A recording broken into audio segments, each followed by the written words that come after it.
Hello, I'm Severn Suzuki speaking for ECHO, the Environmental Children's Organization. We're a group of 12 and 13-year-olds trying to make a difference. Vanessa Seti, Morgan Geisler, Michelle Quigg, and me. We've raised all the money to come here ourselves, to come 5,000 miles to tell you adults you must change your ways. Coming up here today, I have no hidden agenda. I am fighting for my future. Losing my future is not like losing an election or a few points on the stock market. I am here to speak for all generations to come. I am here to speak on behalf of the starving children around the world whose cries go unheard. I am here to speak for the countless animals dying across this planet because they have nowhere left to go. I am afraid to go out in the sun now because of the holes in our ozone. I am afraid to breathe the air because I don't know what chemicals are in it. I used to go fishing in Vancouver, my home, with my dad, until just a few years ago we found the fish full of cancers. And now we hear of animals and plants going extinct, every day vanishing forever.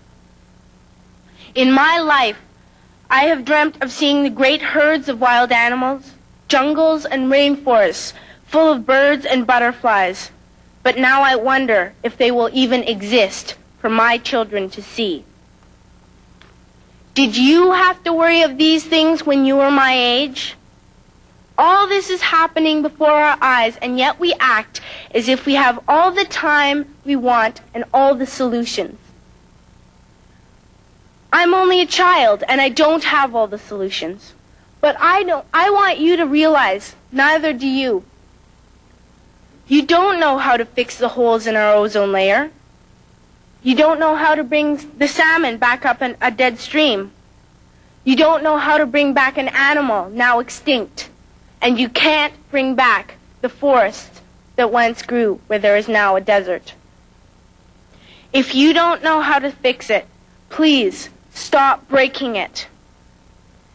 Here, you may be delegates of your government, business people, organizers, reporters, or politicians, but really, your mothers and fathers, sisters and brothers, aunts and uncles, and all of you are someone's child. I'm only a child, yet I know we are all part of a family, 5 billion strong. In fact, 30 million species strong. And borders and governments will never change that. I'm only a child, yet I know we are all in this together and should act as one single world towards one single goal. In my anger, I am not blind, and in my fear, I am not afraid of telling the world how I feel. In my country, we make so much waste. We buy and throw away, buy and throw away, buy and throw away, and yet northern countries will not share with the needy. Even when we have more than enough, we are afraid to share. We are afraid to let go of some of our wealth. In Canada, we live the privileged life, with plenty of food, water, and shelter. We have watches, bicycles, computers, and television sets. The list could go on for 2 days. 2 days ago, here in Brazil, we were shocked when we spent time with some children living on the streets. This is what one child told us. I wish I was rich. And if I were, I would give all the street children food, clothes, medicines, shelter, and love and affection. If a child on the streets who has nothing is willing to share, why are we who have everything still so greedy? I can't stop thinking that these are children my own age, that it makes a tremendous difference where you are born. That I could be one of those children living in the favelas of Rio. I could be a child starving in Somalia, or a victim of war in the Middle East, or a beggar in India. I am only a child, yet I know if all the money spent on war was spent on finding environmental answers, ending poverty, and finding treaties, what a wonderful place this earth would be.